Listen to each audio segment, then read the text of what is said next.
season 1, episode 3 ends with a freaking rocket launcher. Yeah. So I said I wanted there to be more superhero shenanigans, and it looks like that's stepping up. But I kind of find it amusing, because I'm just going to hop right into it here, that if you watch, like, Daredevil, like, what the Daredevil's known for is, like, some of its really long, drawn-out, exhausting fight scenes, right? Like, I mean, especially, it's like episode 3 or something like that in the first one, and there's another one where he's walking down with that chain in the second season, and it's just Daredevil just fighting and getting exhausted and just keeps fighting and fighting and fighting. This one with Luke Cage, it's nothing. He literally just walks in and just slaps everyone around. He doesn't want to hurt anybody. Gets in, gets what he wants, and leaves the doors open so the cops find it. It's amusing. It's this cool contrast to the other shows. It totally is. Like when he attacks Fort Knox, he's actually using, like, he starts with a car door, and then he moves to like a sofa, and it's not like for protection. It's almost like to help him round up people faster, push groups of people around. Like, all these well-armed gangsters are just, like, bowling pins, basically. It's totally opposite of the classic Daredevil, with that hallway fight. Yeah. But he's in a hallway. It looks like it hurts him to get shot, and I think that's part of it. Like, first he pulls out the cards, he's like, this is going to hurt. Yeah. And then he just, as he goes along, I think he just gets more and more pissed, and is like, forget it, this is just going to happen. More and more determined. It's also, this episode, that action sequence was basically what the opening and endings of the previous episodes were, with him standing up on the hill and the kid pulling the gun out on him. Right. It was all this scene. It's kind of interesting that I felt like this was like a little mini arc, right? It's like there's the pops that, like, if you think about it, it's kind of like the first 3 episodes are kind of like a movie, right? It's like they had, like, you know, the intro of him, then there's like his call to action with Pops dying, and then them resolving it, and then it kind of ends on this cliffhanger of kaboom! Yeah. Because I felt like maybe he had kind of thought he'd kind of done his business, I felt, in the situation. Like, if they hadn't shot him with a missile, he very well may have been like, okay, I've paid him, you know, like, the stuff's happening, you know, I've done my business, I can go back to, you know, running the barber, or working in the barbershop, whatever again. But they had to go and shoot him with a missile and make it happen. So yeah, and it's funny because we talked about in episode 2 how Pop's death was like a catalyst for both these characters, Luke Cage and Cottonmouth, Mr. Stokes. Don't call him Cottonmouth. Well, in episode 3, it's like they're now, aware of the threat that each of them pose. And now they're officially, like, in face-off mode. You know, it's not skirting around the edges anymore. What's funny, though, is because Cottonmouth has shot him with a rocket launcher. Obviously, episode 4, we're going to assume Cottonmouth just, that's taken care of. Yeah, I'm sure he thinks everything's cool now. And then Luke Cage is going to come back bigger and better, probably. I wonder if Connie's dead. Yeah, I wonder if that's what it's going to be, another thing that spurs him back into it. And I feel like the tone, there's that worry, right? That she's going to be dead. And then there's also the thing of, it's Luke Cage going to be, like, calm and talk it out with people anymore? Because after this, it's like, he's got to be put 2 and 2 together, right? I mean, he's a smart guy. He's going to know that it was Cottonmouth or at least Cottonmouth's guys maybe, who shot him with the missile. So is he going to go and just talk to the guy again? No, he's probably going to go in there to wreck shop, I'm imagining. That's probably where we're going to get Diamondback from. I bet you that episode 4, or 4 and 5 maybe, he's going to go in and actually, you know, he might not kill. He might just beat him up and let the cops arrest him because he'll be around a bunch of money or something to get him in trouble. And then it's going to be Diamondbacks. That's going to be like the rest of the season, I imagine. Back and clean up. Yeah. So let's back it up a little bit, because the reason Cottonmouth knew about Luke Cage and rocket launched him is because we find out that the detective, Misty Knight's partner, is on the payroll of Cottonmouth. See, now I feel like an idiot, because like last video I was like, man, 2 cops that actually care about what's going on. Yeah. Even the other cop does. And then turns out now he's on the payroll. Yeah. So he wasn't just acting like the jerk cop, he was the jerk cop. He strangles Chico to death with a tie when Chico wants to turn informant. And then he goes to Cottonmouth and informs. So now you've got this added complication that Misty Knight's partner is compromised, and See, I'm getting back to my concern. I think we talked about in episode 1. It's like I don't want there to be a episode where Misty Knight is kidnapped and Luke Cage has to go rescue her. I mean, I feel like that's so been done, and they're like laying traps, and I'm worried about that. But that's okay. It's been good so far. The music, I did want to touch on this. In episode 2, the music was there. It was atmospheric, but that was kind of a, bad stuff was happening. Sad stuff was happening in that episode. And I don't think the music was as big a deal. In the first episode, they used a lot of music to introduce the mood and the club scenes, right? And in the second episode, not as much. And now I feel like the music's back in to punch things up. There was a scene where you had a guy singing kind of a,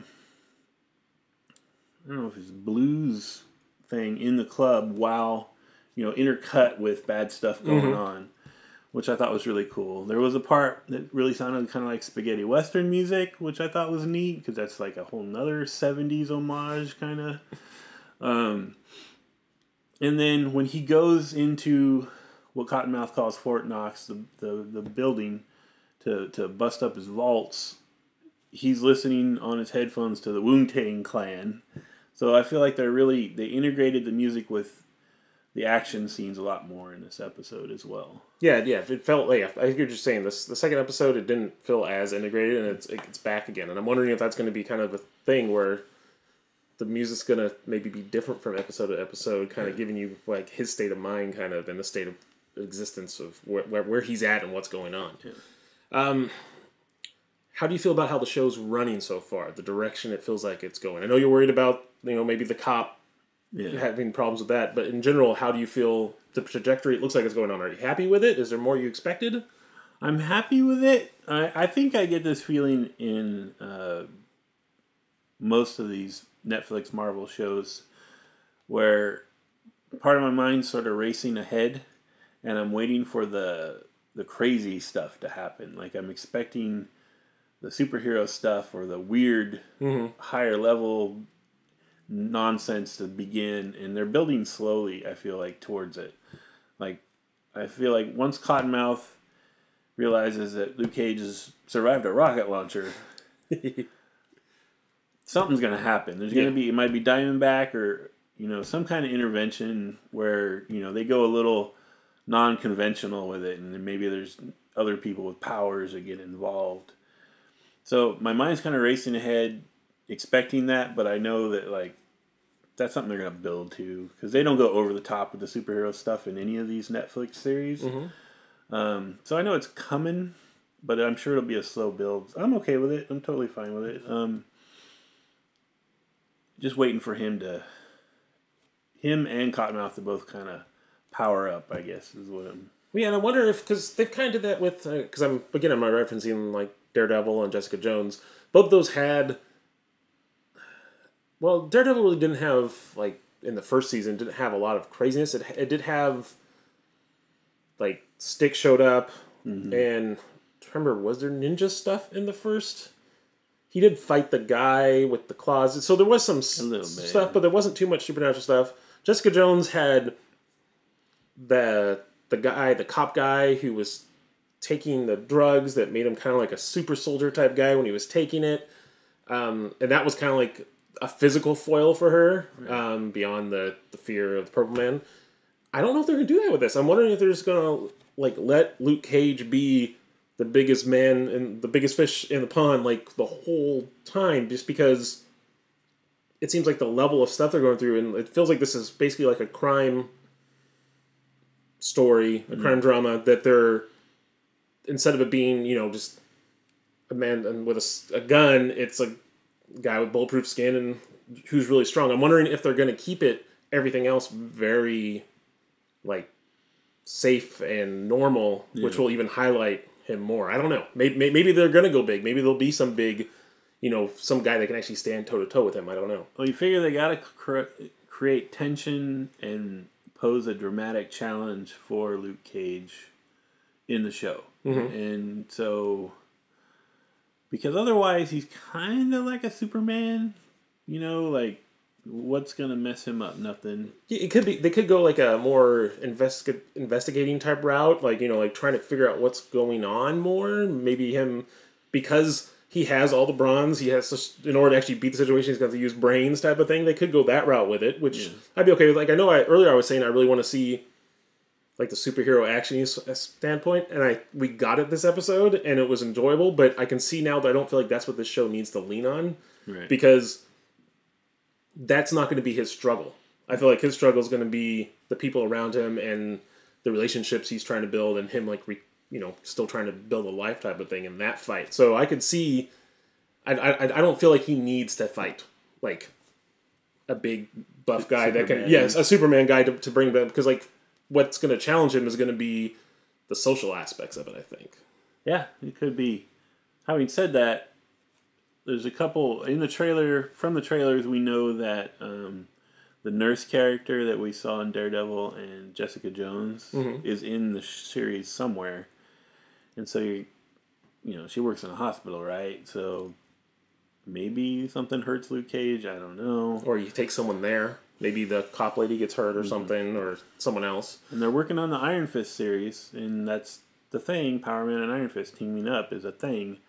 So I'm wondering if at some point later in it they're gonna if maybe an episode have the Iron Fist character intersect somehow. I think I heard somewhere that I can't remember what she played. The lady who played Trinity in The Matrix, who was a lawyer in Jessica Jones. Oh yeah.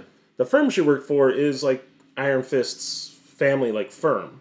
Oh. I think she might be in this season. I've tried not to look too much into the future, but I remember hearing some stuff. So maybe that's going to be how it the tie-in type of a thing. Could be. Because we've already gotten, I think it was, right? Wasn't it that the arms dealer guy that's in Daredevil that ratted him out, right, originally? Yeah, that he's been kind of a reoccurring background character type of thing. Sort of comedic a little bit.